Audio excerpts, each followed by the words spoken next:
So I work with people who've had acquired brain injury, a stroke, traumatic brain injury, something where something suddenly happened to their brain and their life has been turned upside down, and they're in the process of putting their life back together while dealing with multiple challenges and attacks at their functioning, often at the same time. Difficulties with physical functioning like balance and mobility, cognition, memory, attention, planning and organising, emotional management of emotions, experience of emotions can be drastically altered, loss of social relationships, social isolation, so kind of attacks on someone's personhood and functioning identity from all sides really.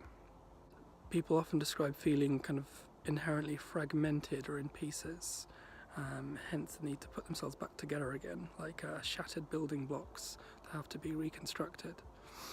And the idea of flow can be useful here because if someone's in pieces, it's hard for myself as a clinician helping them to put them back together again via a talking therapy. We might be able to arrange all the pieces, but we might be like equivalent putting some sellotape on a shredded piece of paper and seeing the cracks are still there. It's not getting close enough to offering someone some kind of relief from the core existential state of being in pieces. Whereas if you imagine leaves in a stream, they're all individual elements, but they can all be moved around as if they're one, if they're all in the same current or eddy in the stream. So the idea of being organised by something bigger than yourself, you can be held together. And this is where flow-based practices like Tai Chi, so being held in a sequence of movements that you come to learn with support, having your mind held in that particular state while moving, and then perhaps doing those movements with other people in like a Tai Chi group and moving in unison like a murmuration of starlings or a shell of fish. And for some people, maybe experiencing themselves as part of something bigger or something whole, that could have spiritual significance or a greater sense of meaning. Flow practices in that way can offer temporary, at least, opportunities for being held together as part of something bigger, which I think is a new kind of way of thinking in supporting people with neurodisability.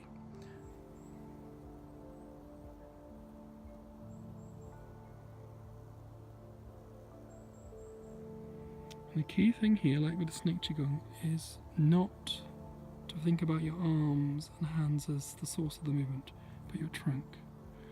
So actually you want to imagine that you're holding a tennis ball underneath each armpit.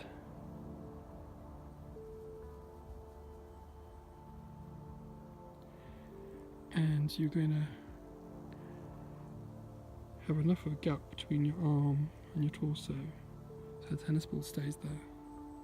And you're moving, generating most movement from your abdomen, twisting the body and the arms connected to the abdomen, and it follows around. So the snake qigong that we did previously should benefit your ability to link core abdominal movements with more distal limb movements.